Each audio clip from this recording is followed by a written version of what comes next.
అందరికీ నమస్తే అండి. మొన్న ఆగస్టు 15వ తేదీన ప్రభుత్వం రాష్ట్ర వ్యాప్తంగా కూడా మహిళలకు ఉచిత బస్సు స్త్రీ శక్తి పథకాన్ని ప్రారంభించింది. ఈ పథకంలో ప్రభుత్వం లెక్క ఏంటంటే ఒక నెల రోజుల వరకు రోజుకి యావరేజ్గా ఒక 10-12 లక్షల మంది మహిళలు ప్రయాణిస్తారు అని వాళ్ళు అంచనా వేశారు. ఆ తర్వాత సీజన్లు వచ్చినప్పుడు, పండగ సీజన్లు వచ్చినప్పుడు, సంక్రాంతి, దసరా అటువంటి సీజన్లు వచ్చినప్పుడు రోజుకి 35 నుంచి 40 లక్షల మంది ట్రావెల్ చేస్తారని ప్రభుత్వం లెక్కేసింది. అలా సంవత్సరం మొత్తం మీద మ్యాక్సిమం 3,000 కోట్ల వరకు ఖర్చు చేయాలని బడ్జెట్లో కూడా అనుకున్నారంట. 2,800 నుంచి 3,000 కోట్ల వరకు ఖర్చు అవుద్దని. కానీ ఇప్పుడున్న లెక్క ప్రకారం ఈ 5 రోజుల్లో సుమారుగా 75 లక్షల వరకు, అంటే ఒక అటు ఇటుగా చూసుకుంటే 4 రోజుల్లో 70 లక్షల మంది వరకు ట్రావెల్ చేశారు. 5 రోజులు లెక్కలు ఇంకా పూర్తి స్థాయిలో రాలేదు కానీ ఎక్కువ ఉంటుంది. మొదటి రోజు 10 లక్షల మంది ఈ ఉచిత బస్సు పథకాన్ని వినియోగించుకొని ట్రావెల్ చేశారు రాష్ట్ర వ్యాప్తంగా మహిళలు. రెండో రోజు 16 లక్షల మంది, మూడో రోజు 18 లక్షల మంది, తర్వాత 20 లక్షల మంది. రోజు రోజుకు సంఖ్య పెరుగుతుంది. ఉచిత బస్సు పథకాన్ని వినియోగించుకుంటున్న మహిళల సంఖ్య ఎక్కువగా పుణ్యక్షేత్రాలకు వెళ్తున్నారంట. పుణ్యక్షేత్రాలకు వెళ్ళడానికి కారణం ఏంటంటే ఆగస్టు 15వ తేదీ నుంచి ఒక 3 రోజుల పాటు సెలవు రోజులు వచ్చాయి కాబట్టి రకరకాల పుణ్యక్షేత్రాలకే ప్లస్ వేడుకలకి దానికి దీనికి సీజన్ కాబట్టి, శ్రావణ మాసం కాబట్టి ఈవెంట్లు, వేడుకలు, శుభకార్యాలు ఎక్కువ జరుగుతున్నాయి కాబట్టి దానికి తిరగడానికి, రాకపోకలకి ఎక్కువగా ఉపయోగించుకుంటున్నారు. మీరు ఒకసారి పక్కన వీడియో చూడండి, ఉచిత బస్సు ఎఫెక్ట్ ఎంతగా ఉందనేది. ఇది అనపర్తి బస్ స్టాండ్, ఉమ్మడి తూర్పుగోదావరి జిల్లా పరిధిలోని అనపర్తి తెలుసు కదా, అక్కడ బస్ స్టాండ్లో ఈరోజు మధ్యాహ్నం పరిస్థితి. రాష్ట్ర వ్యాప్తంగా అనపర్తి అనేది ఒక నార్మల్ సెంటర్. సో అనపర్తిలోనే ఇలా ఉందంటే ఇంకా జిల్లా కేంద్రాల్లో ఎలా ఉంటుందో చూసుకోవచ్చు. రాజమండ్రి, ఏలూరు, శ్రీకాకుళం, విజయనగరం నియోజకవర్గ కేంద్రాలు అండ్ జిల్లా కేంద్రాల్లో పరిస్థితి ఎలా ఉంటుందనేది ఊహించవచ్చు.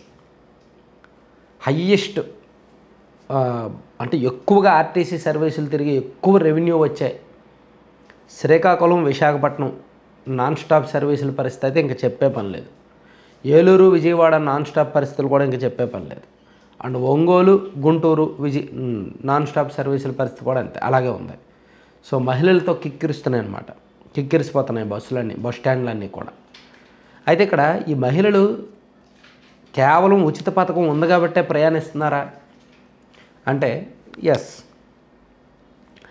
డబ్బులు కట్టాల్సిన అవసరం లేదు కాబట్టి, ఏదో చిన్న చిన్న కోరికలు, చిన్న చిన్న అవసరాలు ఉంటాయి కాబట్టి ఇన్నాళ్ళు వాయిదా వేసుకున్న వాళ్ళు కాస్త ఇప్పుడు వెళ్తున్నారు.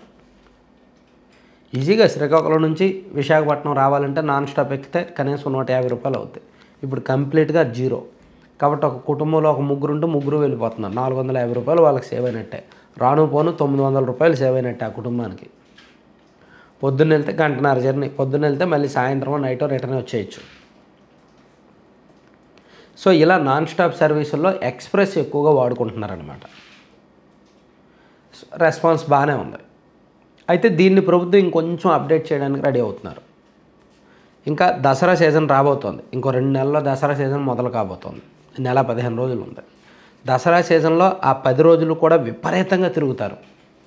కాబట్టి ఈలోగా ఆధార్ కార్డులు కాకుండా మహిళలకు, దీనికి అర్హత ఉన్న మహిళలకు ఏపీఎస్ఆర్టీసీ ద్వారా స్మార్ట్ కార్డులు పంపిణీ చేయాలని అనే ఆలోచన ప్రభుత్వానికి వచ్చింది.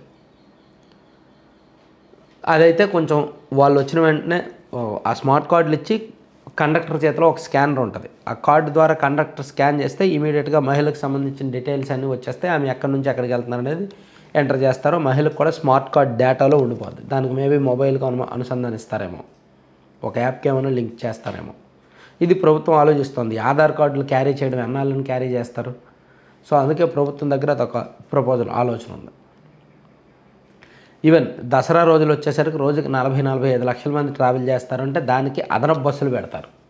ఖచ్చితంగా ప్రతి సీజన్కి, ప్రతి ఫెస్టివల్ సీజన్కి కూడా అదనంగా కొన్ని సర్వీసులు, కొన్ని బస్సులు పెడతారు ఆర్టీసీ. మరి అలా పెట్టినప్పుడు దానికి ఈ ఉచిత బస్సు పథకాన్ని ఇంప్లిమెంట్ చేస్తే భారీగా నష్టాలు వస్తాయి ఆర్టీసీకి.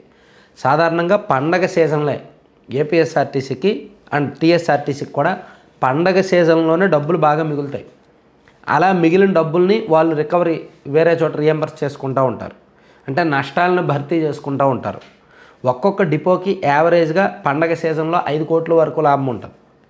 సో ఇప్పుడు ఈ ఫ్రీ బస్సు పథకాన్ని పండగ సీజన్లో కూడా అమలు చేస్తే నాకు తెలిసినంత వరకు స్పెషల్ సర్వీసులకి అమలు చేయరేమో అనుకుంటున్నా. స్పెషల్ సర్వీసులకి అమలు చేస్తే డిపోలు నష్టాల్లోనే ఉంటాయి, లాభాల్లోకి వెళ్ళవు ఆ టైంలో కూడా. ఇది ఒకటి ప్రభుత్వానికి ఒక పెద్ద డౌట్, ఎలా చేయాలి అనేది. పైగా ఇప్పుడుకి రద్దీని కంట్రోల్ చేయలేకపోతున్నారు. చాలా ప్రాంతాల్లో, చాలా నియోజకవర్గాల్లో బస్సుల దగ్గర రద్దీని అసలు కంట్రోల్ చేయలేకపోతున్నారు. పోలీసులను పెట్టాల్సి వస్తుంది. బస్సుల్లో ఆల్రెడీ గొడవలు కూడా మొదలవుతున్నాయి. ఆ మధ్య తెలంగాణలో ఈ పథకం అమలు చేసిన కొత్తలో అవసరం ఉన్నా లేకపోయినా మహిళలు బస్సు ఎక్కేయడంతో బస్సుల్లో విపరీతంగా గొడవలు జరిగేవి. ఈ పథకం అమలు చేస్తున్న 2 రాష్ట్రాల్లో కూడా ఇటువంటి సంఘటనలు, వీడియోలు వైరల్ అయ్యాయి. సో తాజాగా ఆంధ్రప్రదేశ్లో కూడా ఇటువంటి వీడియోలు సోషల్ మీడియాలో బాగా ట్రెండ్ అవుతున్నాయి. సో తాజాగా ఇప్పుడు అనపర్తికి సంబంధించిన వీడియో చూస్తేనే మనకు అర్థమవుతుంది ఎంత రెస్పాన్స్ ఉంది అని. అయితే ఇప్పుడు ఈ పథకాన్ని తిరుపతి నుంచి తిరుమల వెళ్ళడానికి కూడా, కొండ మీదకి వెళ్ళడానికి కూడా తీసుకురాబోతున్నారు అనేది ఒక తాజా సారాంశం అన్నమాట. సో చూద్దాం దీని ఫలితాలు ఎలా ఉంటాయి అనేది మనం అప్పుడే అంచనా వేయలేం, కానీ ఒక్క 15 రోజులు పట్టొచ్చు. Thank you.